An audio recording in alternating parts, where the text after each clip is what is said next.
और कल हरि कथा बोलते बोलते थोड़ा आवेश में कुछ एक बातें मैंने कही, परंतु वो एक पक्ष की कही, एक साइड की कही। दूसरी तरफ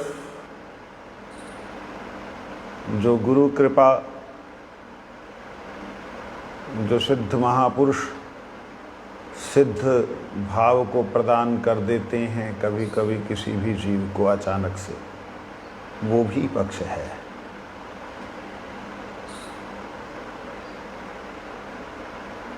वो बद्ध जीव को उसकी मुक्त अवस्था का अनुभव करा देते हैं, परंतु अगर बद्ध जीव अपनी उस अवस्था को हमेशा याद ना रखे तो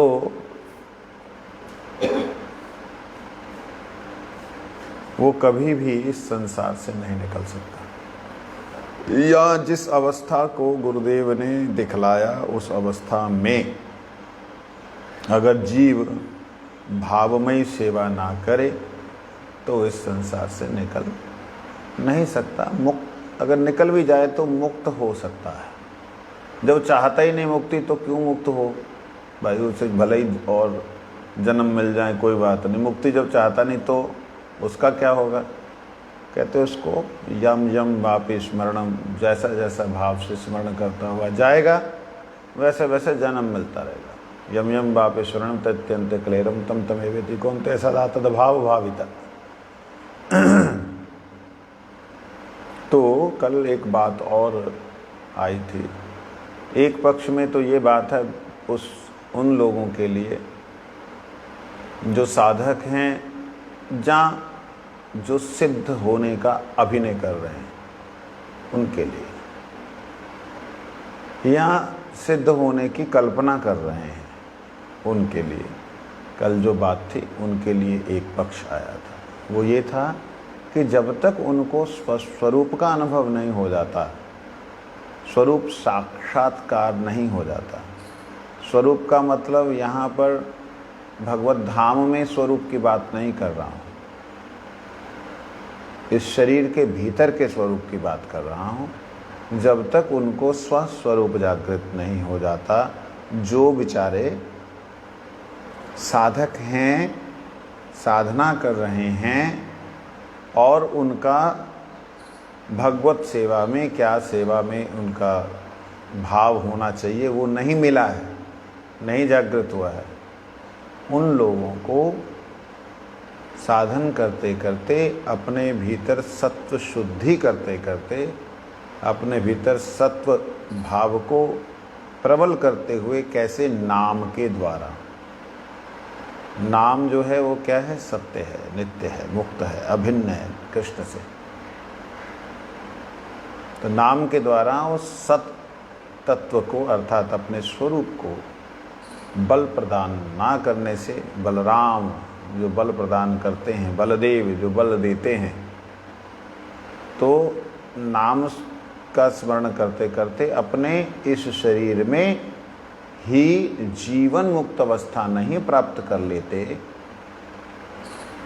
जो लोग अपने इस शरीर में शरीर से मुक्त अवस्था प्राप्त नहीं कर लेते, वह साधक अगर कल्पना करके अपने आप को मुक्त समझते हैं तो उनका गिरना अवश्य संभावी है। जीवन मुक्त अवस्था आए बिना, जीवन मुक्त अवस्था का अनुभव हुए बिना कोई भी व्यक्ति भगवत सेवा में कल्पना भी नहीं कर सकता, ना करनी चाहिए। जीवन मुक्त अवस्था क्या है, बद्ध अवस्था क्या है, इसके बारे में भक्ति विनोद ठाकुर जी आगे कहेंगे, उसे हम श्रवण करेंगे। कल एक बात कहते कहते मैंने आगे बढ़ गया था तो किसी बच्चे ने प्रश्न किया कि महाराज आपने बोला कि गुरुदेव के आचरण और गुरुदेव का जो विचार है उसको फॉलो करते हुए, आपने कहा उसको पालन करते हुए अगर गिर भी गया तो भी उसका कल्याण है, ऐसा कल कुछ कहा था आपने। कहता महाराज मैं ये समझा नहीं। तो मैंने उसे बोला कल उस समय जब मैं बोल रहा था तो इस बात को साथ साथ बोल रहा था कि पिता के हाथ को पकड़कर, पिता के द्वारा बालक का हाथ पकड़कर, दोनों ने परस्पर पकड़ा हुआ है। चल किस धार पे रहे हैं? चल रहे हैं चिकनी मट्टी की मेड़ के ऊपर। क्या है चिकनी मट्टी की मेड़? ब्रह्मचर्य। क्या है चिकनी मट्टी की मेड़? संसार में गृहस्थाश्रम चिकनी मट्टी की मेड़ है। ठीक गुरु जी को पकड़ा हुआ है, छोड़ा नहीं। अगर तुमने गिर करके छोड़ दिया और गुरुदेव कहें चलो चलो इसमें फंसना नहीं, महाराज जी मैं अभी आता हूँ, आप थोड़ा चलिए, तो गए काम से। जीवन भर ने अंत काल के लिए पता नहीं लगेगा किधर गए। वो जो भी अवस्था संसार में चलते हुए इस चिकनी मट्टी के मेड़ जानते हैं, दो खेतों के बीच का जगह जहाँ पकडंडी बोलते हैं, बट हमारे यहाँ मेड़ कहते हैं। उस मेड़ के ऊपर चलना बड़ा कठिन होता है। हम तो नहीं खेतों में चले हैं, अनुभव है उसका। डेफिनेटली बंदा गिरने के उसके चांसेस होते हैं। अकेला चल रहा है तो गिरेगा ही गिरेगा, वो भी पानी चिकनी मट्टी वाला। अकेला चल रहा है तो गिरेगा ही गिरेगा। अगर दूसरे का सहारा लेके चल रहा है तो गिरने के चांस नहीं होते। और अगर गुरु का सहारा है, गुरु का सहारा क्या है? अंडरलाइन करने वाली बात है, इस बात को अंडरलाइन कर लीजिए। गुरु का सहारा है। गुरु के हाथ को पकड़ने का मतलब क्या है? गुरुदेव के आदर्श को पकड़ना। गुरुदेव ने कैसे व्यवहार किया उसको पकड़ना। हो सकता है कि जीवन में, मैं ये बात बोल रहा हूँ, हो सकता है कि जीवन में कभी तुमसे कुछ गलत हुआ हो, परंतु उसको रिपीट मत करो। अगेन एंड अगेन उसी में लिप्त मत रहो। आगे बढ़ने का प्रयास करो, छोड़ दो। वो क्या होगा? आचरण, उनके आदर्श को और उनके विचार को। विचार और आदर्श दोनों तो एक ही तत्व दिखते हैं, लेकिन नहीं। विचार होते हैं जो उनके शब्दों में देखा जाए, जो उनके सिद्धांत में देखा जाए, उसे कहते हैं विचार। और आचरण, जो विचार उनके हैं उनको जीवन में उतारा जाए, वो आचरण। तो इसलिए गुरु रामी मुखे बोलने ये नाही चले, गुरु आचार गुरु विचार लई ले फल फले। गुरु जी का मैं हूँ, मैं गुरु जी का हूँ, मैं गुरु जी का हूँ, मैं प्यारा हूँ गुरु जी का। गुरु जी के सारे, गुरुदेव की तरफ से देखेंगे तो गुरुदेव का कोई भी व्यक्ति कितना भी अधम पतित, कितना भी कैसा भी जीव है, गुरु जी की तरफ से अगर देखें तो उनके लिए कोई भी जीव इस संसार में जो बद्ध है, उनके लिए गुरु जी का व्यवहार अलग होता नहीं। किसी के लिए ज़्यादा करेंगे, किसी के लिए कम करेंगे, ऐसा होता नहीं है। वो सोचे कि मेरे से अधिक प्रेम है, जी जितना वो सोचेगा उतना ही वो एब्जॉर्व करेगा गुरु कृपा को। गुरुदेव ने एक बार कहा था, चंडीगढ़ में कुछ भक्त मिलने के लिए आए, गुरु जी कृपा कर दो, गुरु जी साढ़े ते कृपा करो बस। गुरु जी कहते पिता माता को बोलना होगा कृपा करो, सूरज को बोलना होगा कि रोशनी दो, वो तो दे रहा है, तुम निकल के बाहर आओ। तुम अपने विचारों से, अपने आचरण से, अपनी गंदगी से निकल के बाहर आओ। वो तो नित्य निरंतर उनका तो चल ही रहा है, उनका रुकावट कहाँ है, उनकी कमी कहाँ है? वो समान रूप से सब पे व्याप्त है। परंतु जो जितनी देर उनके आश्रय में रहेगा, जो जितनी देर उनकी प्रकाश में रहेगा, उसको उस प्रकाश पुंज का लाभ मिलेगा। प्रत्येक जीव जब तक मुक्त अवस्था में नहीं पहुंचता है, इस संसार में प्रत्येक जीव जो है, प्रत्येक जीव इस संसार में हमेशा भगवान की छाया में, गुरुदेव के प्रकाश में नहीं रह पाता, बद्ध अवस्था के कारण हमेशा नहीं रह पाता। क्यों, कैसे? क्योंकि उसके विचार, भले ही वो कुछ दुराचार नहीं कर रहा दुराचार, अपना आचरण प्रयास कर रहा है गुरुदेव की तरफ चलने का, बड़ा शुद्ध रूप से कोशिश कर रहा है, लेकिन उसके अंदर बद्ध अवस्था के जो लक्षण हैं, बद्ध अवस्था की जो चेष्टाएं हैं, उसके कारण उसके अंदर विकार आते हैं।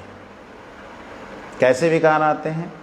जिनके लिए रूप गोस्वामी पाद ने कहा, वाचो वेग, मनसा क्रोध वेग, जिह्वा वेग, उदर उपस्थ वेग, एतान वेगान जो विषहेत धीरा सर्वाम अपिमाम पृथ्वी से शिष्यात। ये बात उन्होंने रूप गोस्वामी पाद ने कही। परंतु वो धीर कब बनेगा?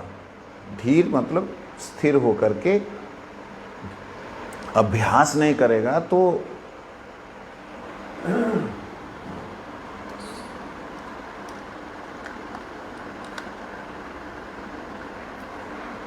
अभ्यास नहीं करेगा धीर होकर के तो मुश्किल है। धीर होना बड़ा जरूरी है। तो इसलिए मैं कंक्लूज़न के अंदर चला गया। सिर्फ कल वो प्रश्न आया था बोल करके कि घबराना नहीं। गुरुजी ने मेरे को बोला था डायरेक्टली राजपुरा में बहुत साल पहले, 33 साल पहले, 89 में बोला था, 88 में शायद, 87 उस समय बोला था। मैंने गुरुजी को बोला, गुरुजी मेरा मन बड़ा हरामी है, ये बिल्कुल एकदम सूअर की तरह है, ये मेरे को संसार के विषयों में खींच के ले जाता है, अगर कुछ गड़बड़ी हुई मैं आत्महत्या कर लूँगा। तब गुरुजी ने भगवद गीता का एक श्लोक उठाया। वो श्लोक, अपि चेत सुदुराचारो भजते माम अनन्य भाग साधुरेव स मंतव्य सम्यक व्यवस्था ही सा। तब मुझे श्लोक याद नहीं था। गीता खोल के पढ़ सकता है, मैं कोशिश करने लगा।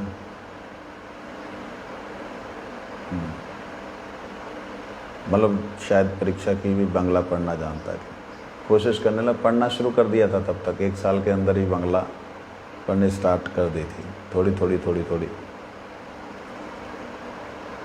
गुरुजी ने पढ़ना शुरू किया उसको। गुरुजी का एक बड़ा ही विशेष अभ्यास था, मैं दोबारा उस बात पे आऊँगा। गुरुजी ने क्या बोला? विशेष अभ्यास ये था कि जब वो पढ़ रहे हैं तब बीच में अपना व्याख्या नहीं करते थे।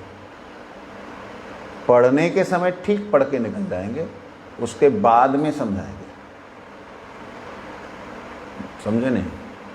मतलब गुरु वर्गों ने क्या बोला है उसको एज इट इज पढ़ते थे। ये उनकी मुक्त लीला का ये एक वो पार्ट है। तो गुरुजी ने एज इट इज पढ़ा, समझा, समझ में क्या था। इसलिए भय नहीं करना, उठो चलो।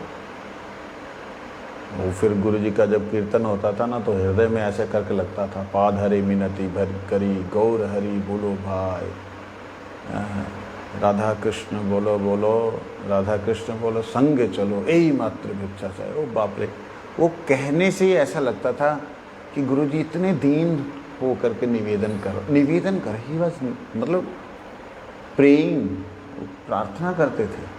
वो सचमुच में ऐसा नहीं था कि वो बोल रहे चलो चलो, ऐसा नहीं था। वो नित्यानंद जी के भाव में सही रूप से प्रार्थना करते थे। आगे एक लाइन बोल दे तुम्हारा, वो जान खींच लेते, पैर पकड़कर। हाँ, वो तो पाद हरे मिनती करी का अर्थ वही है, लेकिन फिर भी कहते कि शायद इनको समझ ना आए पंजाबियों को। ओ भाई तुम्हारे पैर पकड़ मिनती, पैर पकड़ के मिनती करी, गौर हरि बोलो भाई।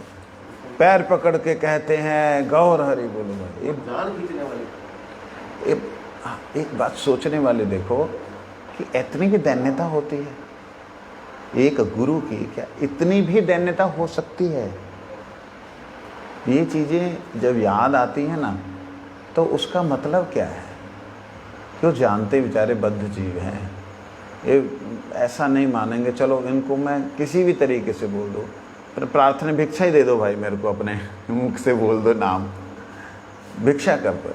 क्या बातें हैं, सारी बातों को याद करके तब अर्थ पता लगता है कि भाई जो मैंने कल बोला उसका मतलब ये है कि लाइसेंस नहीं। उस वक्त मैंने गुरुजी को ये बोला था, गुरुजी ने जो सुनाया ना पढ़ के, मैं कहा महाराज ये तो लाइसेंस है, इससे तो पतन होने के चांसेस है। तो गुरुजी बोले नहीं, फिर मैंने कहा इसको तो बोलना नहीं चाहिए, पतन ये होने का ये एक सूत्र मिल जाता है। गुरुजी ने बोला था कि ये कुछ भी हो जाए, कैसी भी अवस्था हो, हरि भजन नहीं छोड़ना। मतलब गुरु डायरेक्ट गुरुजी तो बोलते नहीं थे कि गुरुजी की शरण नहीं छोड़ना, वो डायरेक्ट बोलते नहीं थे आपको हरि भजन नहीं छोड़ना। गुरुदेव का कृपा है, उसको नहीं छोड़ना, ये बात गुरुजी ने बोली। तो उस वक्त मन में एक आया कि महाराज जी इससे तो लाइसेंस मिल जाता कि भी मैं पाप कर सकता हूँ, अपिचेत सुदुराचारो, दुराचार हो तो भी भजन करता रहे, ये तो साथ में एक लाइसेंस मिल। मैंने ऐसे नहीं एक्शन नहीं किए थे, मैं बड़ा ही दीनता से बोला महाराज जी ये तो एक तरह से लाइसेंस देने वाली बात हो गई मन को। नहीं, ये सहारा देने की बात है कि कहीं ऐसा ना हो कि जीव नष्ट ही हो जाए। उसको अभ्यास, मंद अभ्यास नहीं रखना, मंद अभ्यास नहीं होना चाहिए। हो गया वो, चलो विषय पे वापस आते हैं। तो ये बात कहते चैतन्य ही इसका गठन है, इसको हमने कल खोला था, इसको मैं आज नहीं बोलूँगा। फिर मैं इस विषय में अलग से एक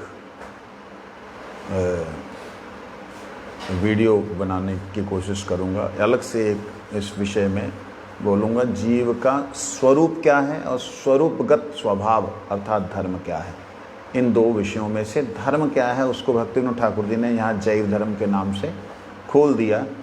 उसका स्वरूप क्या है, उस स्वरूप का गठन कैसा है, जो चैतन्य ही इसका गठन बोला है, वो चैतन्य ही इसका गठन कैसा है, क्या है, उसको फिर कभी खोलेंगे। क्योंकि अगर मैं ऐसे ही अटक गया तो ग्रंथ अध्ययन नहीं होगा, तो इसलिए आगे चलता हूँ। जीव की दो अवस्थाएं हैं, शुद्ध अवस्था और बद्ध अवस्था। शुद्ध अवस्था में जीव केवल चिन्मय है, अंडरलाइन करने वाली बात है।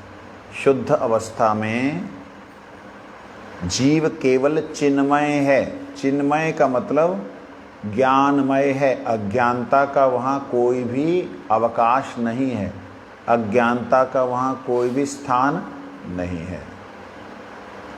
उस समय उसका जड़ से कोई संबंध नहीं रहता। किसका? जो शुद्ध अवस्था में है उसका जड़ से कोई संबंध नहीं रहता। शुद्ध अवस्था में जीव अनुपदार्थ है, अनुपदार्थ। उसी अनुत्व के कारण जीव के अवस्था अंतर प्राप्त होने की संभावना होती है। कहते हैं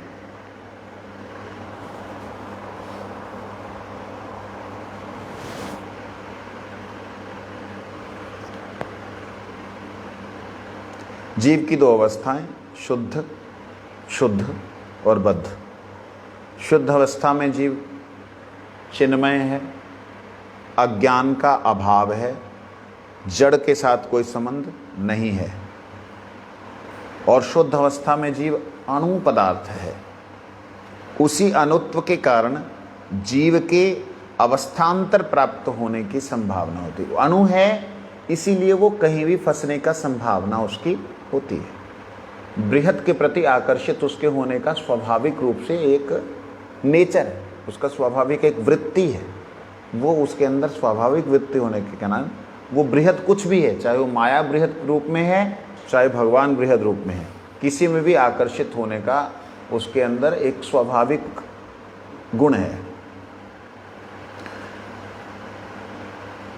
इसी के कारण ये जो आपने अंडरलाइन कर रखी है, उसी अनुत्व के कारण जीव के अवस्थांतर प्राप्त होने की संभावना होती है। तो शब्दों का जल्दी से समझ में नहीं आता, लेकिन इसको समझना होगा। अवस्थांतर मतलब जो उसकी अवस्था है, शुद्ध अवस्था। शब्द क्या बोला जा रहा है? शुद्ध अवस्था। तो शुद्ध अवस्था में तो चिन्मय हो गया, चिन्मय में तो उसको माया का कोई भी स्पर्श नहीं है, और जितना भी चिन्मयता में चला जाए तो चिन्मय ही रहेगा, उधर तो कोई अवस्थांतर हो नहीं सकता। लेकिन अणु है, इसलिए उसके अंदर अवस्थांतर हो सकता है कि वो दूसरी चीज को देख करके, अणु है, उसके प्रति आकर्षित हो जाए। तो वो जैसे ही उसके प्रति मतलब निकृष्ट के प्रति आकर्षित होगा तो उसका अवस्थांतर हो गया, अवस्था में अंतर आ गया।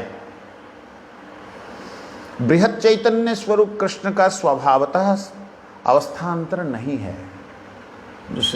जो बृहत चैतन्य स्वरूप श्री कृष्ण हैं, उनका स्वभावतः ही अवस्थांतर कभी भी वे वस्तुतः बृहत, पूर्ण शुद्ध और सनातन है। जीव वस्तुतः अनुखंड, अशुद्ध होने के योग्य और अर्वाचीन है। बोल रहा, कहते हैं जो कृष्ण हैं वो बृहत चैतन्य स्वरूप है। चैतन्य शब्द प्रयोग किया जाता है आत्मा के लिए। हम चैतन्य जैसे बोलते हैं, महाप्रभु जी की तरफ भाग जाते हैं। चैतन्य मतलब आत्मा।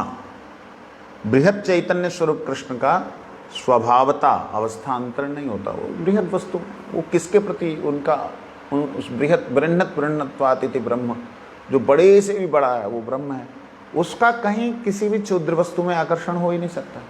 सिंपल सी बात है। अणु ही है जो बृहद की तरफ आकर्षित होता है, चाहे वो माया बृहद रूप में है, चाहे भगवान बृहद रूप में। ये बात को दिमाग में बैठा लीजिए। वस्तुतः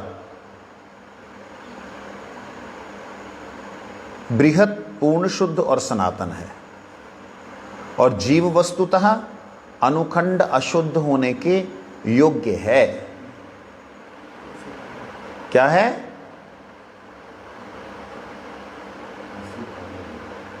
अणु, अणु है और खंड, खंड स्वरूप से है, खंडित है। ले, आत्मा खंडित होती है। आत्मा को तो अच्छिद्योयम अदाह्योयम बोल रहे हैं भगवान, तो अनुखंड कैसे बोल दिया? मतलब अणु बोला, फिर खंड कैसे बोला?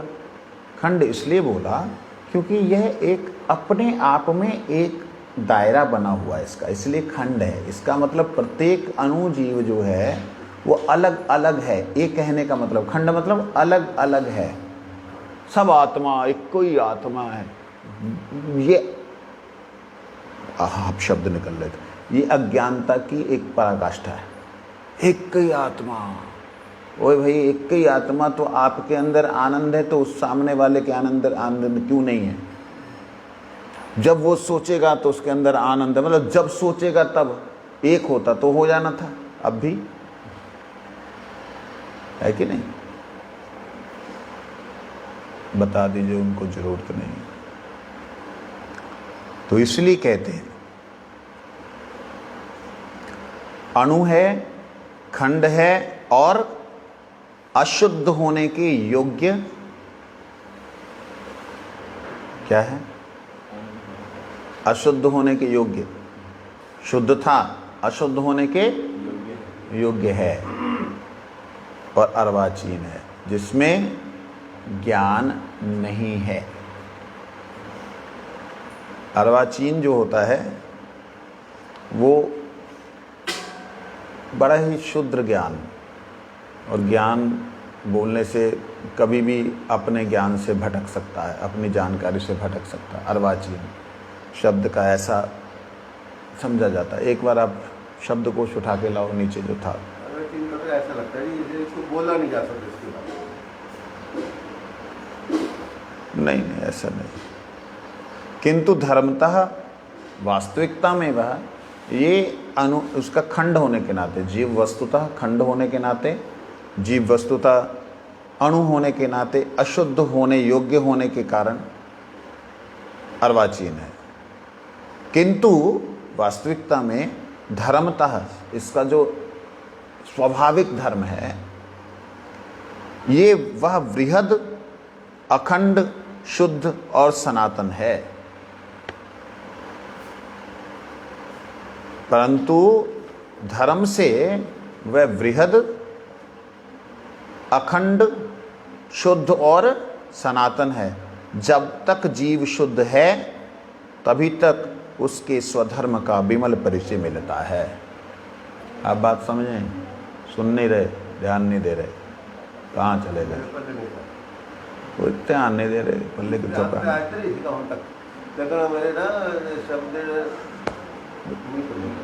ध्यान दीजिए, जीव जब तक शुद्ध है तभी तक उसके स्वधर्म का विमल परिचय मिलता है। समझ लगी?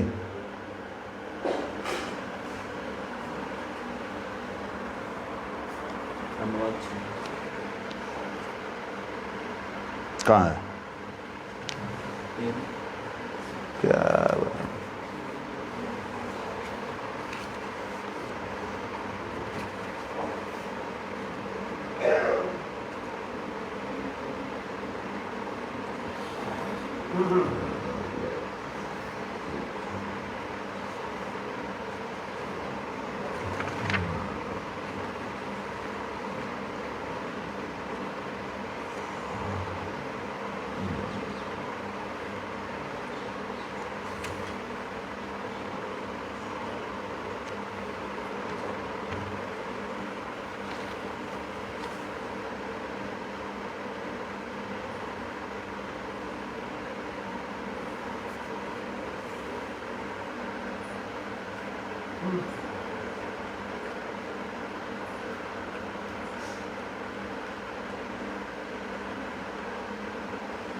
शब्द है अर्वाचीन ना? अर्वाचीन चिन चिन नहीं होता, अर्वाचीन।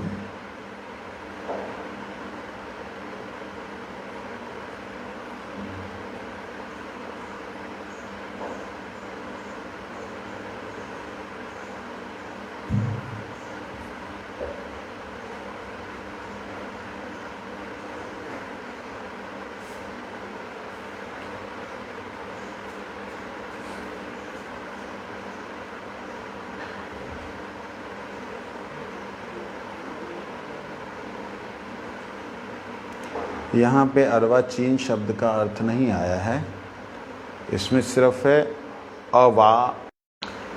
तो अवाचीन का अर्थ है जो नीचे की ओर हो, मतलब नीचे की ओर हो, पतन अवस्था की ओर हो, सिर के बल हो, जो सिर के बल हो और उतरा हुआ हो, अर्वाचीन। अवाचीन इसका मतलब ये यहाँ पे दिखा रहे हैं। बस अर्वाचीन शब्द देखेंगे, बांग्ला भाषा का शब्द है, इसको ढूंढेंगे, बाद में इसके ऊपर चर्चा करेंगे। अशुद्ध होने के योग्य है और नीचे की ओर आने के योग्य है। अर्वाचीन का अर्थ ये लिया जा सकता। अवाचीन शब्द का मिल गया ना, नीचे की ओर, उल्टा, अपने अवस्था से उलटने की स्थिति इसके अंदर है, कहने का।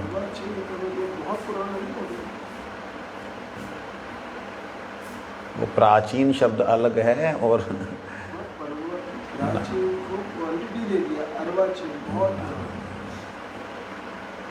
उसके लिए सनातन शब्द ऑलरेडी है। सनातन नित्य होता है, यहाँ पे वो नहीं आएगा। अर्वाचीन मतलब अवाचीन शब्द का अर्थ इसमें मिला, अवाचीन, र नहीं है, अर्वाचीन। अवाचीन में बोलते हैं जो नीचे की ओर सिर के बल हो, सिर के बल हो। याद दिया। तो कहने का मतलब जो स्वभावतः जीव जब तक शुद्ध है तभी तक वो बृहद अखंड शुद्ध और सनातन है, किंतु जैसे ही जीव अशुद्ध होता है, अशुद्ध होने के कारण अर्वाचीन हो जाता है, मतलब वो अपने सिर के बल ही गिरता है, ढम, गिरने योग्य, समझे? उल्टा होगा। हाँ, अशुद्ध अवस्था में गिरा था, गिर गया। जैसे गिरने से फिर समझ नहीं सकते। फिर नहीं संभल सकता, सिर के बल जो गिरता है ना, फिर नहीं संभलता। अर्वाचीन। किंतु धर्मतः वह बृहद, लेकिन स्वभाव से वो बृहद है। जीव तो अणु है, उसको बृहद क्यों कहा? जीव तो अणु है, उसको बृहद क्यों कहा? कहते किंतु धर्मतः, स्वभावतः वो बृहद, अखंड, शुद्ध और सनातन है। यहां सनातन शब्द है। धर्मतः, वास्तविकता में, स्वाभाविक रूप से वह बृहद, बृहद मतलब अपने आप को बृहद, मतलब भगवान की तरफ बढ़ेगा तो बृहत्तता में वो चलता जाएगा। चैतन्य अगर पूर्ण चैतन्य की तरफ जाएगा तो चैतन्यता उसकी बढ़ती चली जाएगी, तो वह बृहत है, अखंड है, उसको खंडित नहीं किया जा सकता। बृहत है तो खंड हो सकते हैं, उसके बड़ा होगा तो खंड हो जाएंगे। अणु है तो खंड नहीं हो सकता। एक कोई बुद्धि लगाए तो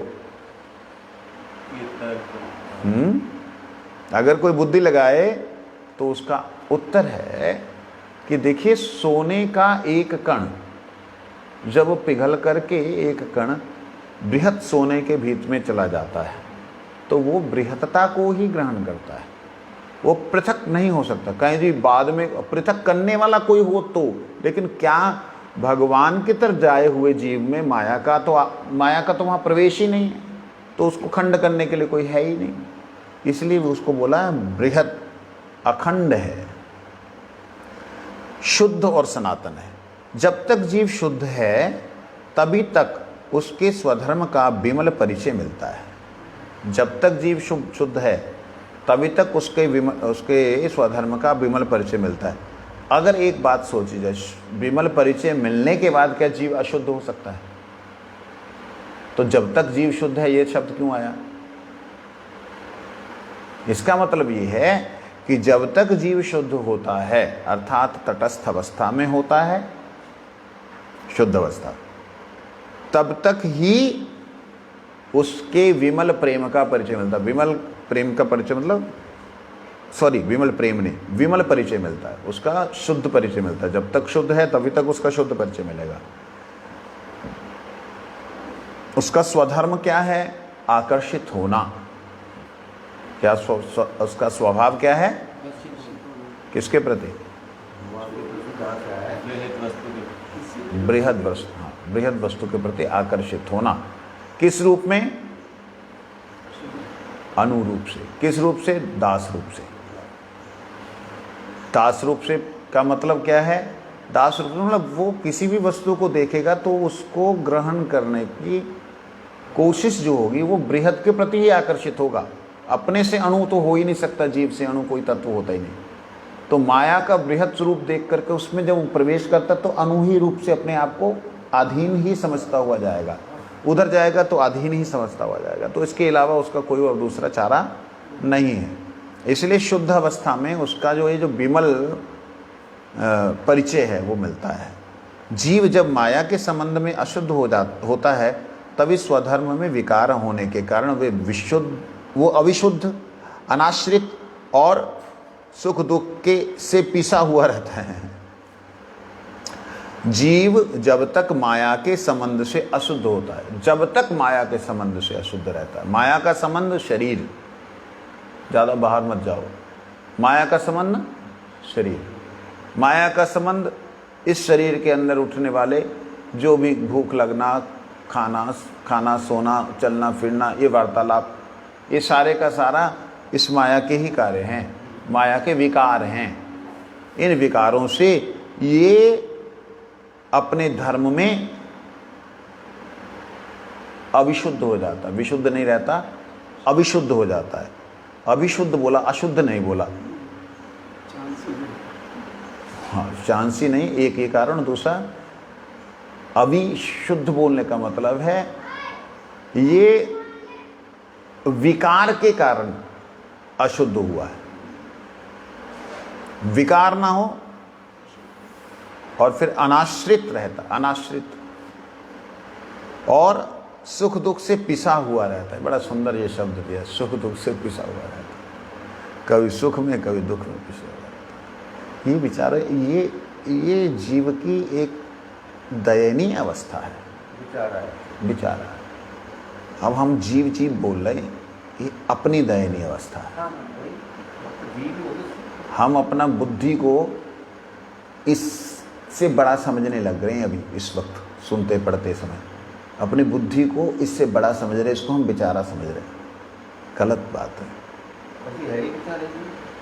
मतलब ये स्थिति जो है अनुभव होने पे वो फिर वही वाली बात आती है, मोसम अधम आधीन कौन प्रभु, तो सम कौन उधारी।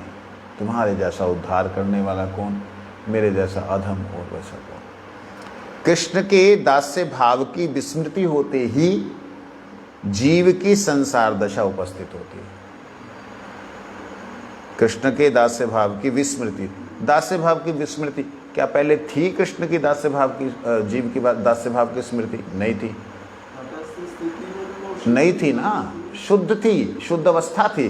लेकिन कृष्ण दास हूं मैं, ये नहीं थी, उसका अनुभव था। गुरुजी ने बताया है शुद्धता का परिचय है। शुद्धता का परिचय है ये, परंतु वहां पे कोई रुका थोड़ी रहा है जीव, वहां पे कोई सेकंड या 2 सेकंड के लिए रुक थोड़ी रहा है।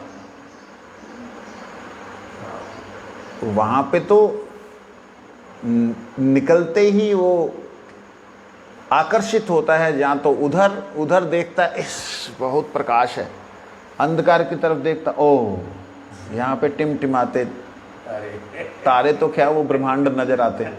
वो अंधकार में जब प्रकाश को देखता है तब अंदर प्रभुता का भाव आता है, तभी बद्ध हो जाता है।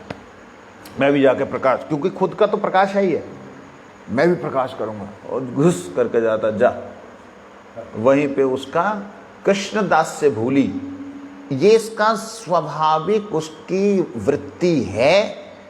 वो कृष्ण दास से भूली मतलब कृष्ण की तरफ अपनी सेवा को ना आकृष्टित ना हो करके उसकी तरफ थोड़ा सा हुआ कि किसी ने एक क्वेश्चन किया, क्या वहां से वो कृष्ण का दर्शन करता है या नहीं?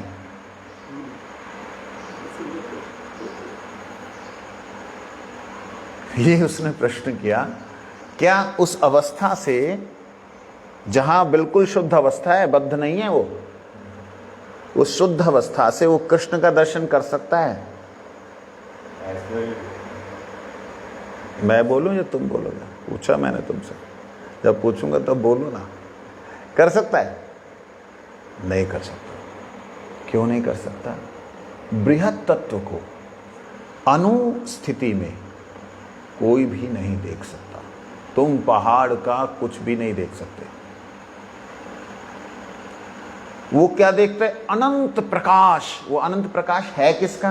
कृष्ण का, मतलब वैकुंठों का है, मूल रूप से विष्णु का है, विष्णु भी मूल रूप से कृष्ण का ही है। इसलिए उस अनंत प्रकाश को देखने का मतलब वो भगवान को देख रहा है। जैसे हम सूर्य को देखते हैं, सवेरे उठे सूर्य को देखते हैं, क्या हम सूर्य को देख रहे हैं?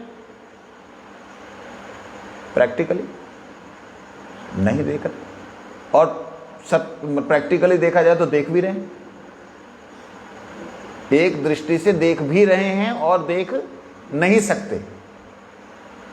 हम सूर्य को देख नहीं सकते, लेकिन देखते हैं जी, हम तो रोज आंखों में पानी डालते हैं। आप जो देख रहे हो, जो पानी डाल रहे हो, वो वास्तविकता में सूरज के प्रकाश को, वो भी शीतल प्रकाश को, जब तेज उग्र होता है, जुलाई महीने की जब गर्मी और सिर पे 12 के समय में टंग करके जब चलता है, उस समय आप कल्पना भी नहीं कर सकते कि उसे ढंग से देख लें। कहने का अभिप्राय है, तब भी उसको भी देखने पे आप सूर्य को नहीं देख रहे हो, तब भी प्रकाश को ही देख रहे हो। तो ऐसी ही एक अवस्था को हम ले सकते हैं कि ऐसी अवस्था जीव की जहां से जीव अनंत प्रकाश को देखता है। प्रकाश को देखने का मतलब एक दृष्टि से कह सकते हैं कि कृष्ण को देखता है। उस अवस्था में तटस्थ अवस्था में जब जीव है जी, उस समय उसको कृष्ण दास से ये तो भान तो नहीं होता ना, उस समय तो बोले वो है तो उन्हीं का अंश, ठीक, इसलिए गौड़ीय वैष्णव बोलते जब उसका अंश है तो उसका दास है। उसको तो आभास नहीं ना, उसको आभास नहीं है, वो आकृष्ट होगा। अगर प्रकाश पुंज की तरफ आकृष्ट होगा तो बृहद है की तरफ जा रहा है तो डेफिनेटली दैन्यता आएगी। इधर माया बृहद है उसकी तरफ जा रहा है तो डेफिनेटली दैन्यता आएगी। तो उसके अंदर दास्यता एक स्वाभाविक वृत्ति है, माया का बन जाए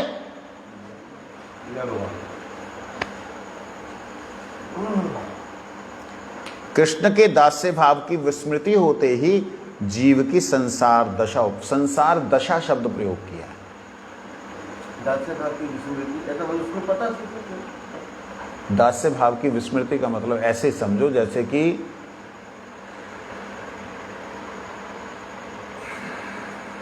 इसका मतलब ये तटस्थ शक्ति को पता दास्य भाव होने तक पहुंचा दिया। जैसे उदाहरण के लिए ट्रेन में एक बंदा बैठा है, यहां से बॉम्बे जा रहा है, रास्ते में बहुत से स्टेशन आते हैं, कम से कम 100-150 स्टेशन पड़ते हैं। उसको किसी भी स्टेशन की कोई भी स्मृति नहीं रहती। निकल के गए, निकल के जाने पर भी किसी की स्मृति नहीं, क्योंकि कई स्टेशनों पे तो रुकी नहीं, और जिन पे रुकी वो भी नहीं रहती याद। तो उनसे संबंध नहीं है उसका, कोई भी स्टेशन से उसका संबंध नहीं है, लक्ष्य भी नहीं है। तो इसके कारण से उसको उस रास्ते में कोई भी स्मृति नहीं रहती। ऐसे ही जीव का एक स्वाभाविक आकृष्ट होने का जो स्वभाव है, उसके कारण से जीव आकृष्ट होगा ही होगा।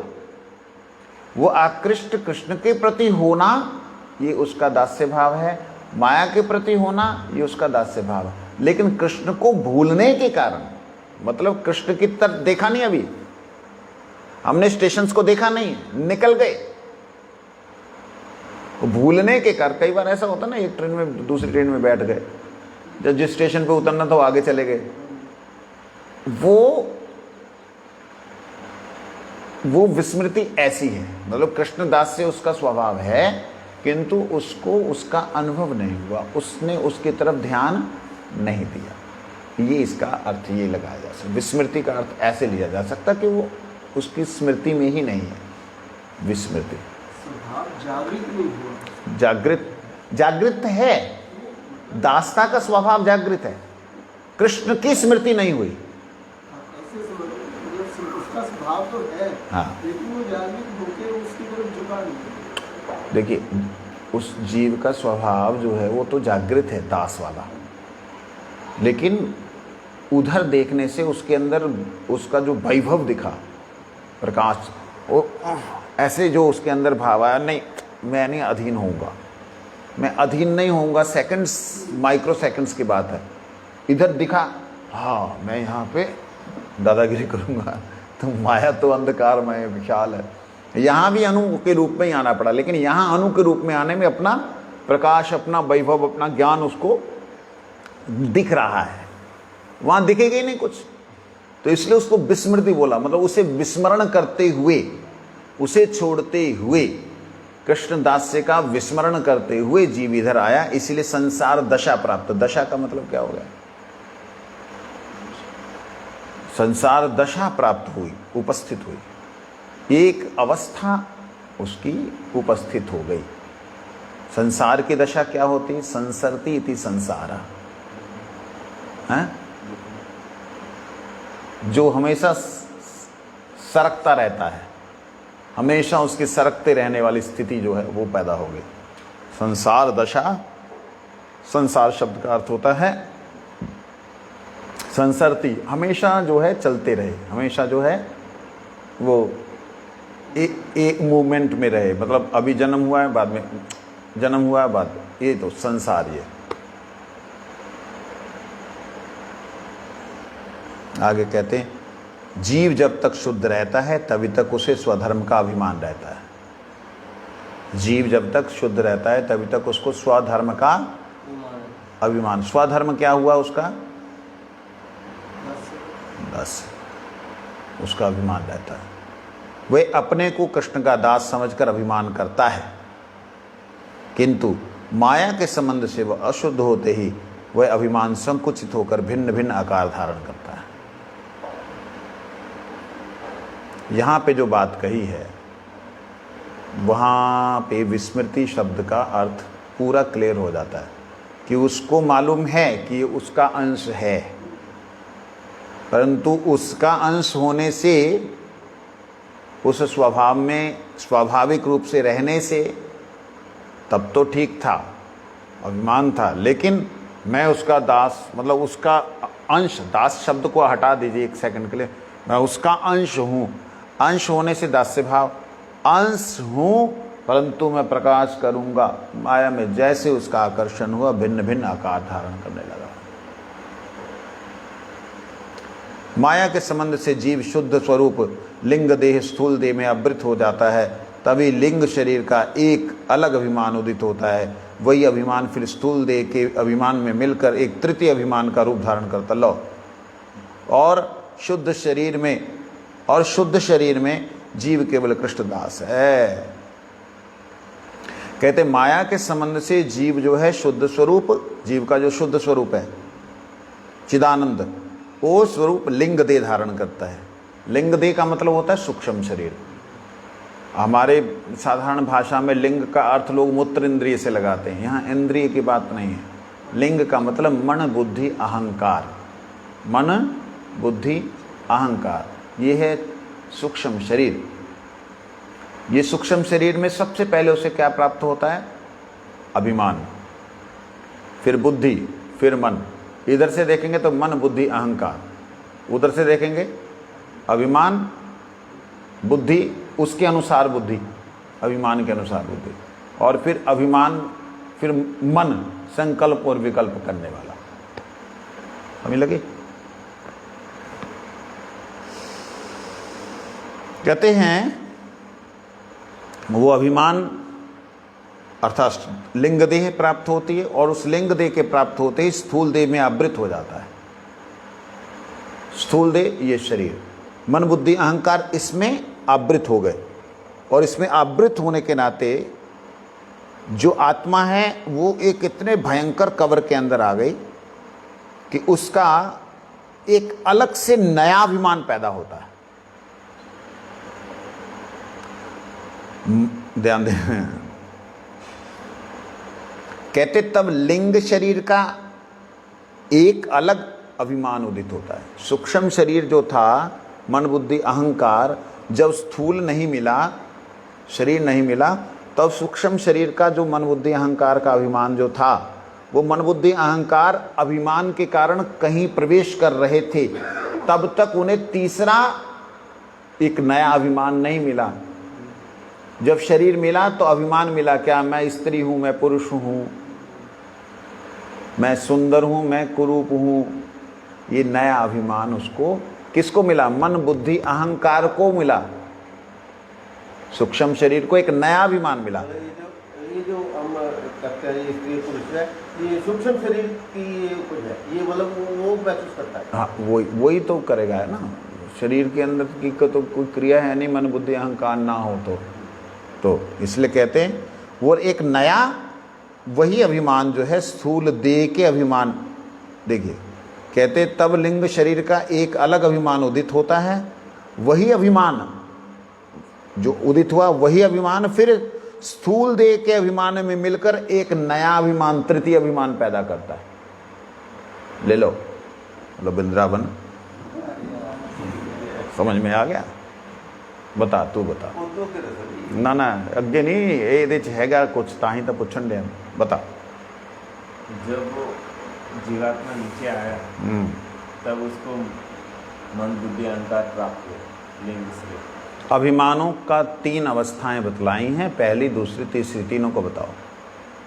पहली अवस्था में वो नित्य दास है कृष्ण का। अच्छा। दूसरी अवस्था में वो अभिमान धारण करता है कि मैं कुछ हूँ करके इधर का, क्योंकि उसके ऊपर मन बुद्धि अहंकार का एक कवरेज आ गया, तो उस कवरेज की वजह से एक अभिमान, ठीक है, वहाँ पैदा हुआ। ठीक है, फिर वो बहुत जब- अच्छे। हाँ, फिर वो जब शरीर में प्रवेश किया पंच महाभूतों में, तब एक दूसरा अभिमान पैदा हुआ कि मैं ये शरीर हूँ। फिर और भी अभिमान की कि मैं स्कूल का हूँ वगैरह ये हो। अच्छी बात, बहुत अच्छा। दोबारा तेरे लिए समझा देता हूँ, समझ आएगा नहीं मालूम मुझे, लेकिन फिर भी सबसे पहला उसका मैं करता हूँ, कर्तापन का अभिमान दास्य अभिमान से हटके आया। जैसे कर्ता का अभिमान आया तो अभिमान, जो कर्ता का अभिमान आया तो मैं हूँ बोल करके ये अभिमान आया, मैं हूँ, अपना अस्तित्व मैं हूँ, मैं कुछ करूँ, करने का लिए फिर सूक्ष्म शरीर का अभिमान आया। सूक्ष्म शरीर और ये मैं, ये दोनों को मिलकर के जब वो शरीर में प्रवेश किया, एक तृतीय अभिमान का जागरण हुआ। शरीर का अभिमान तो है ही है, उसके अलावा सूक्ष्म शरीर और स्थूल शरीर के मिलने पे एक नया अभिमान पैदा हुआ। ये चीज मैं बताना चाह रहा हूं जो तुम नहीं समझ पा रहे हो।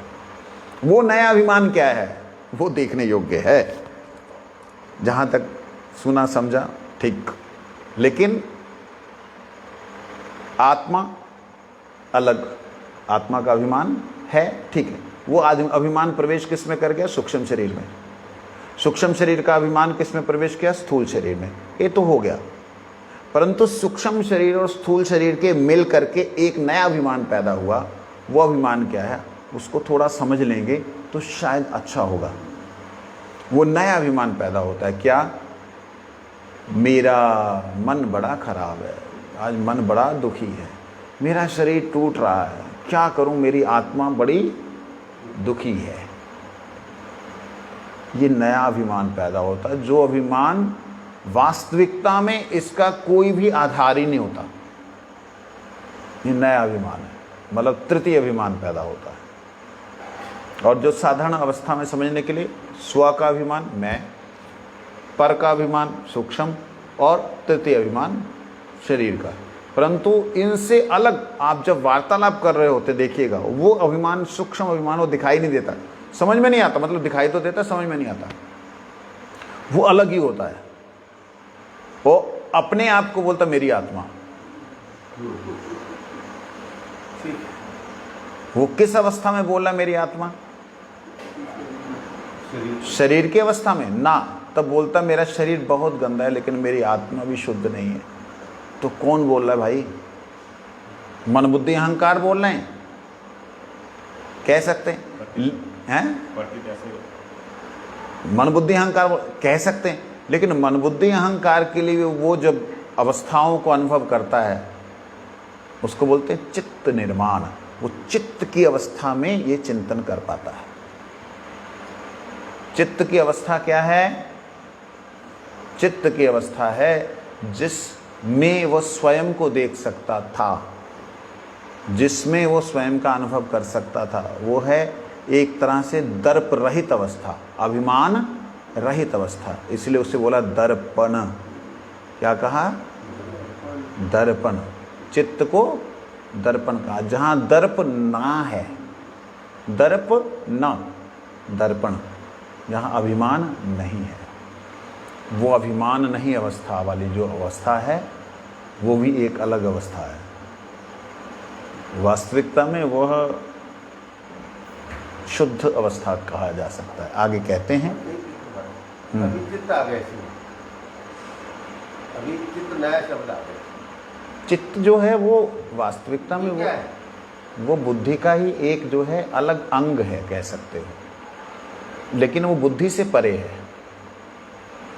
मन बुद्धि अहंकार, उसमें आत्मा आ गई आपने बोला। मन बुद्धि अहंकार के अंदर आत्मा का मतलब आत्मा, मन बुद्धि अहंकार कोई अलग से कोई चीज़ नहीं है, अलग से कोई चीज़ नहीं। माया में आने से मन बुद्धि अहंकार मिलता है, सिंपल। आत्मा को ये एक सूक्ष्म शरीर में, सूक्ष्म शरीर मिलता है, परंतु इससे पहले की अवस्था है। वो अवस्था है आत्मा की चिंतन अवस्था। आत्मा जहां से इच्छा करती है, वो इच्छा करने वाली अवस्था को चित्त कहते हैं, जिसमें आत्मा स्वयं को अनुभव कर सकती है, स्वयं को देख सकती है, स्वयं, उसको चित्त कहते हैं। इसलिए कहते हैं कि चित्रगुप्त बैठा अंदर वो चित्र अलग हो गया, चित्त अलग हो गया। है नी? चित्त शब्द हो रहा है, चित्त, चित्त, चित्त, हाँ, चित्र नहीं है। नहीं, जिसको हम बोले ना कि चित्रगुप्त अंदर बैठा है, सारा वो लिख रहे हैं। चित्र अंदर नहीं बैठा हुआ कहीं भी, वो एक चिप लगा दी आपके अंदर बस। बहुत दफा ऐसे आता है जिसको चित्र कहते हैं वही चित्रगुप्त है, वही आपके जो भी कर्म करते हैं वो लिखा जा रहा है। वो चित्त जो है मोटी मोटी भाषा में समझने के लिए हैं दृष्टा है या मतलब साक्षी हो गया ना, चित्त जो है मोटी भाषा में समझने के लिए प्रभु परम गुरु जी ने एक जगह पे बोला है, चित्त जो है वो संस्कारों का स्टोर वाला स्थान है। जहां संस्कार स्टोर होते हैं उसको कहते हैं चित्त। अच्छे बुरे संस्कार जहां पे स्टोर होते हैं उसे चित्त का। चित्त का मतलब सिंपली भाषा में चिप लगा लीजिए, मेमोरी कार्ड आपके अंदर डाल के रखा है, और जैसे उधर पहुंचना आपने, मेमोरी कार्ड उनको भी निकालने की जरूरत नहीं है, वो पहुंचते ही स्कैन हो जाएगा, बस सब आ गया, लो भाई ये है तुम्हारा सिस्टम। ये इसलिए कई चीज़ें मैंने अनुभव की भगवान गुरुदेव की कृपा से, कि कई चीज़ें शरीर से होती हैं लेकिन वो चित्त तक नहीं पहुंचती हैं, तो समझ लो आपके ऊपर भगवान की बड़ी कृपा है। चित्त में जैसे ही पहुंचेगी वो स्वप्न में आप परिवर्तित हो जाएगी। चित्त में पहुंचेगी ना तो मन बुद्धि अहंकार रूपी सूक्ष्म शरीर में दिखलाई देने लगेगी। और अगर आपको भगवान की कृपा का, गुरुदेव के दर्शन का स्वप्न आता है तो आप समझ लो कि आपके चित्त में गुरुजी ने स्थान बना लिया। मतलब बातें बोलने वाली नहीं होती हैं, साधना की बातें होती, लेकिन ये एक अनुभव की बात है। मैं एक छोटा सा अनुभव बोल रहा हूँ जो कि शायद सुनने वालों को लगे कि महाराज ऐसे कैसे बोल सकते हैं। कोई बात नहीं, इससे आपका कल्याण हो, उसमें मेरे सम्मान असम्मान की बात नहीं। मेरे को ना भगवान की कृपा से, गुरुदेव की कृपा से कभी कोई गंदे स्वप्न नहीं आए। उनकी कृपा से मतलब 2-3 बार के अलावा, 3 बार के जीवन में मेरा ख्याल 3 से 4 बार के अलावा कभी सपना नहीं आया। उनकी कृपा है। भूत प्रेतों के तो आए और मैंने मतलब लगातार 2 दिन 4 दिन लगातार अपनी बुद्धि को गंदगी में डाला, मन में गंदे विचार किए। लगातार 3-4 दिन की अवस्था मेरी, मतलब अच्छा नहीं सोचा। एक्सट्रीम होता है ना, एक्सट्रीम में गया। ये सोचते हुए सोया कि उस दिन मैंने बहुत बड़ा अपराध किया, माला नहीं हाथ लगाई, माला को छुआ भी नहीं। किन्ना क्या होता है, स्वप्न को देखना है, देखना है। अपराध जिसको कहते ना, संध्या वंदन भी नहीं की। संध्या वंदन ब्राह्मण एक दिन छोड़ दे, ब्रह्म हत्या का पाप लगता है, ब्राह्मण की हत्या का पाप लगता है। वो भी किया। और क्या हुआ, स्वप्न में लेना चाहता था गंदा कि आ जाए, लेकिन उल्टा हुआ। गुरुजी स्वप्न में आए और गुरुजी भी नहीं, परम गुरुजी आए।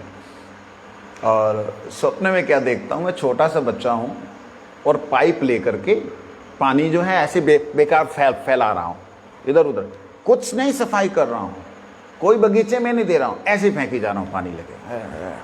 तो एक बड़े सा शरीर, बड़े से, वो एकदम सामने, चंडीगढ़ की घटना है, एकदम सामने प्रकट हुए और मेरे सामने आके बैठ गए। मैं छोटा सा, मैं डर गया। है परम गुरु जी, है जल नष्ट क्यों करता है, तो कृष्ण का है, उसको नष्ट नहीं करना। तो मैंने कहा बेटा एक काम तेरे से नहीं होना, मतलब तेरे को ये सब नहीं होना। लेकिन गुरुदेव की कृपा से वो भी एक अनुभव था। कहने का मतलब मेरा ये कि अगर आपके सपने में गुरु वैष्णव भगवान का कोई भी संबंधित आ रहा है, प्लीज बताइए मत किसी को। ये आपके अंतःकरण में, अंतस में, आपके चित्त पे उनकी कृपा की छाप पड़नी शुरू हो गई है, जो छाप आपको प्रतिबिंब के रूप में मन बुद्धि अहंकार रूपी सूक्ष्म शरीर में स्वप्न के रूप में दिखलाई दे रही है। समझे नहीं? और जिनका ये छाप बढ़ती चली जाती, जिनके ये छाप मतलब और गहरी चली होती जाती है, उनको फिर साक्षात रूप से भी अनुभव होता है, दर्शन होता है, नॉट अनुभव। अनुभव तो लोग ऐसे करते रहते हैं, और भगवान की कृपा ना कोई पानी पिला गया जी मेरे को, तो आहा मैं तो मरने वाला था, भगवान ही करा गए, भगवान आए मेरे को भगवान पिला गए। ये तो कल्पनाएं हैं, और अच्छी कल्पनाएं, बुरी नहीं है, लेकिन इन प्रैक्टिकली क्या बोले, ऐसे हो रहा है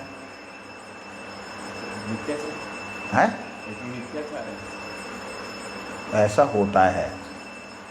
मैं अपराध ना करूं तो बहुत से भक्त ऐसे ही हैं। ठाकुर जी लड्डू गोपाल जी को लेके आए, नरम मखमली गद्दा बिछाया उनके लिए छोटा सा, उसके ऊपर गोपाल जी को विराजमान किया। जब ठाकुर जी को उठाया तो उसमें छाप पड़ गई, हाँ मेरी ठाकुर जी ने यहाँ विराज लिया। वही वो पड़ेगी, वेट है उसका भार है गोपाल जी का, तो पड़ेगा छाप तो उसमें। लेकिन ये भी अच्छा है, बुरा नहीं है, इसमें भावनाएं भगवान से जुड़ रही हैं, इसलिए अच्छा है, बुरा नहीं है। मैं ये कहना चाहता हूँ, इसको मिथ्याचार नहीं कहेंगे। लेकिन जैसे बच्चा जो है गुड्डी पटोलों में खेलता रहता है तो उसका मन लगा रहता है ना, ऐसे ही भगवान की भावनाओं से जुड़ करके, भगवान के साथ जुड़ करके जो खेल रहे हैं, उनका भगवान के साथ जुड़ाव हो रहा है। और वह धीरे धीरे चित्त में, जब मन बुद्धि में पहुंच के चित्त में जब छाप डाल देगा, तब उनको भगवान की अनुभूति होने लगेगी। मैं कुछ और बोल रहा था, वो अनुभूति प्रैक्टिकल में जीवन में होती है, वो काल्पनिक नहीं होती है कि ठाकुर जी को दूध फेंट लगा करके भोग दिया, वो पूरा गिलास भर गया, जब छाग बैठ गई तो आधा हो गया, हाँ ठाकुर जी ने पी लिया। अभी रिसेंटली बहुत बड़ी मैंने स्टेटमेंट पास की है, विरोध भी होगा डेफिनेटली, उसका 1000 बार होगा विरोध, होने पर भी जो बात लगी उस बात को मैं बोल रहा हूँ। 1000 बार विरोध होगा, और इवन की कुछ लोग मारने पीटने के लिए भी आएंगे। किसी एक जगह पर लोग कहते हैं कि यहाँ ठाकुर जी नित्य प्रति आते हैं, यहाँ पे ठाकुर जी नित्य प्रति रास करते हैं, और ठाकुर जी ठकुरायन जी यहाँ विराजमान होते हैं, यहाँ ये करते हैं, वो करते हैं, वो करते हैं, ऐसा करते हैं, वैसा करते हैं, बोलते हैं। और वो अवशेष जो है ठाकुर जी का रोज दिखलाते हैं कि देखो आज ये किया भगवान जी ने, ऐसा किया, ऐसा किया है, देखो ये, और रोज उसको दिखला करके न्यौछावर लेते हैं। समझ नहीं? रोज उसको दिखा के न्यौछावर लेते हैं और सबको वो प्रसाद के रूप में देते हैं। मैंने उसके बारे में बोला, मैंने कहा ऐसा पूर्ण रूप से नहीं है, ऐसा आंशिक रूप से भी नहीं है, पूर्ण तो छोड़ दीजिए। राधा रानी जिसे स्पर्श करती हैं, कृष्ण उस तत्व को, उस फूल को, उस मिठाई को, उस खाने वाली वस्तु को इतने कोमलता से स्पर्श करते हैं कि स्वामिनी जी ने, श्री राधा रानी ने स्पर्श किया है, तो इतना राधा रानी के स्पर्श पाके ये कोमल हो गया है, मैं इसको कैसे पकड़ूं? बात को समझ रहे हैं? और उसको भगवान जी ने खा लिया, खाने के बाद में चबा करके छोड़ दिया, उसमें कोमलता ही नहीं आई, मृदुता ही नहीं आई। ना ना, अगर भाई दी, अगर मैं कहता हूं तुम लोग रोज का एक नाटक कर रहे हो कि छोड़ दिया भगवान ने प्रसाद पाके, हैं, जो एक वस्तु है उसमें 5 रखा, एक नहीं है। अरे तुमने पहले ही जहां तो इधर उधर किया, अगर नहीं भी किया तो उसके अंदर प्रकाश और दिव्यता तो आनी चाहिए। भगवान का स्पर्श पाके उसके अंदर स्वयं प्रकाशता तो होनी चाहिए। दिव्यता तो उसी को बोलते हैं ना, जिसको भगवान ने डायरेक्ट स्पर्श किया, वो स्पर्श करते ही दिव्य हो जाएगा, प्रकाशमान हो जाएगा।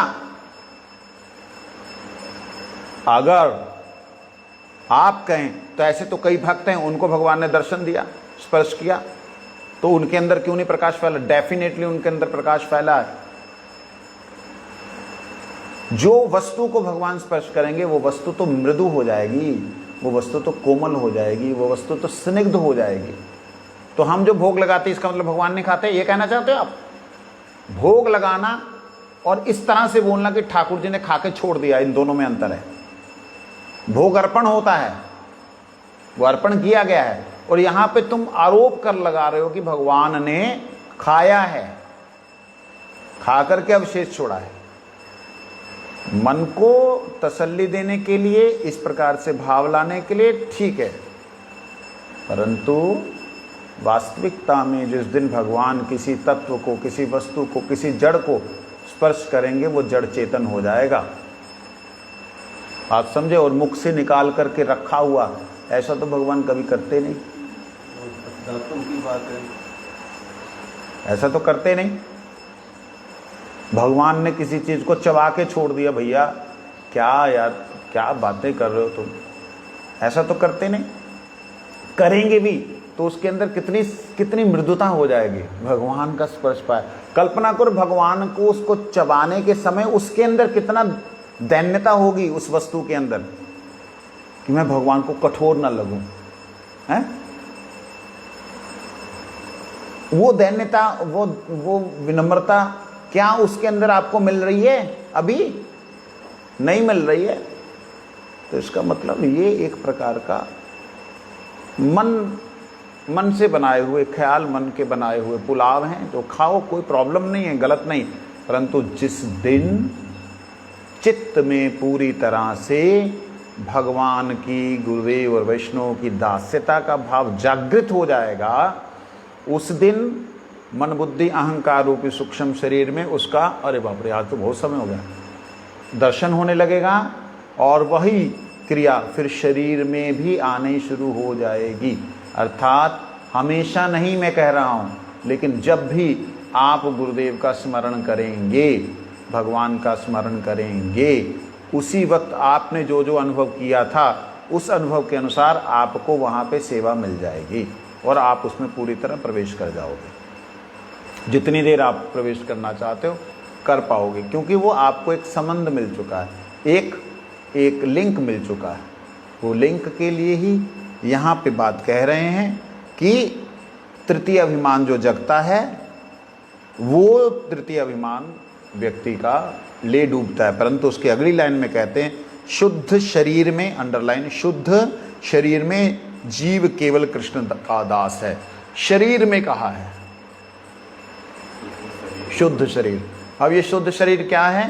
ये आत्मा स्वयं का जो ज्योतिर्मय स्वरूप है, वो है शुद्ध शरीर। वांछा कल्पतरुभ्यश्च कृपा सिंधु पतितानां पावनश्च। मेरे को ना यहाँ घड़ी रख देना, थोड़ा सा